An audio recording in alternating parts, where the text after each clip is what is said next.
Assalamualaikum warahmatullahi wabarakatuh. Kami dari kelompok 8 yang beranggotakan 3 orang, yaitu Dwi Setianingsih, Heni Ramadhani, dan Winda Shindi Antika. Baiklah, langsung saja kita masuk ke materi ya. Yang pertama itu perkembangan anak masa pra-remaja. Jadi, pra-remaja ini mempunyai masa yang sangat pendek, kurang lebih hanya 1 tahun. Untuk laki-laki dan perempuan, usia 12 atau 13 tahun, sampai 13 atau 14 tahun. Usia pra-remaja adalah usia yang paling rawan, di mana secara fisik maupun psikologis mereka sedang menyongsong pubertas. Perkembangan aspek fisik, kognitif, emosional, mental, dan sosial mereka membutuhkan cara-cara penyampaian dan intensitas pengetahuan tentang seks dan kesehatan reproduksi yang berbeda dengan tahap-tahap usia yang lain. Baiklah, selanjutnya yaitu perkembangan fisik. Masa pra-remaja atau masa akhir anak-anak merupakan perubahan fisik yang lambat dan relatif seragam sampai mulai terjadi perubahan-perubahan pubertas. Kira-kira 2 tahun menjelang anak menjadi matang secara seksual. Pada masa ini, pertumbuhan berkembang pesat. Karena itu, masa ini sering disebut sebagai masa tenang, sebelum pertumbuhan yang cepat menjelang pada masa remaja. Yaitu perkembangan motorik. Perkembangan motorik dibagi 3. Yang pertama, perkembangan anatomis. Ditunjukkan adanya perubahan kuantitas struktur tulang dan tinggi badan.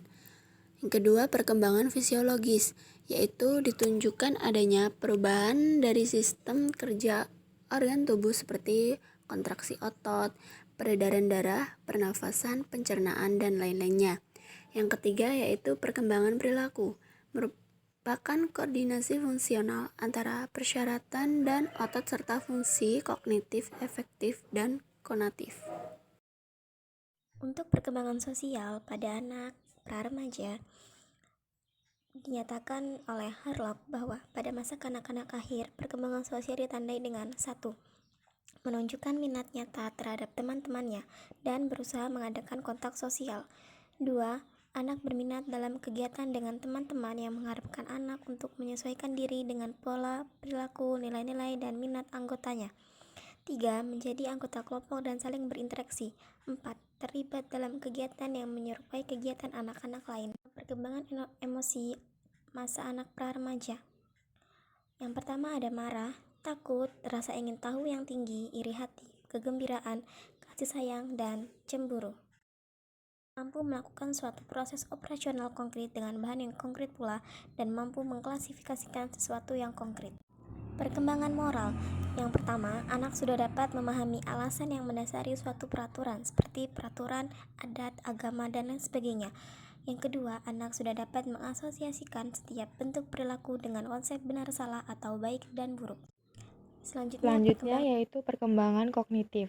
Perkembangan kognitif anak pada usia 10 tahun ini disebut pemikiran konkret operasional, yaitu anak sudah mampu untuk memperhatikan lebih dari satu dimensi sekaligus dan menghubungkan dimensi-dimensi tersebut.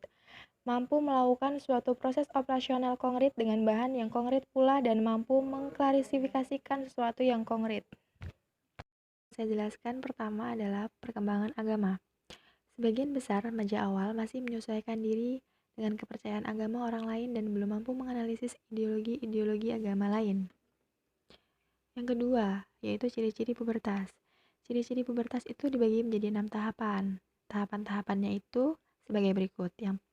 Yang pertama, perubahan kelamin primer, perubahan kelamin sekunder, alat reproduksi dan fungsinya, perubahan psikososial, perubahan psikologis, dan alat reproduksi pria.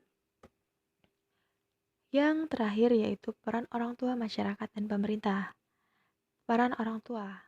Peran dan tanggung jawab orang tua kepada anak remaja yang pertama adalah dalam pembentukan jati diri. Peran masyarakat. Lingkungan masyarakat merupakan lembaga pendidikan selain keluarga dan sekolah yang akan membentuk kebiasaan, pengetahuan, minat, sikap, kesusilaan, kemasyarakatan, dan keagamaan. Peran pemerintah. Pemerintah dan pemerintah daerah berhak mengarahkan, membimbing, membantu, dan mengawasi penyelenggaraan pendidikan, serta berkewajiban memberikan layanan dan kemudahan penyelenggaraan pendidikan yang bermutu bagi setiap warga negara tanpa diskriminasi. Baiklah, saya cukupkan. Sekian.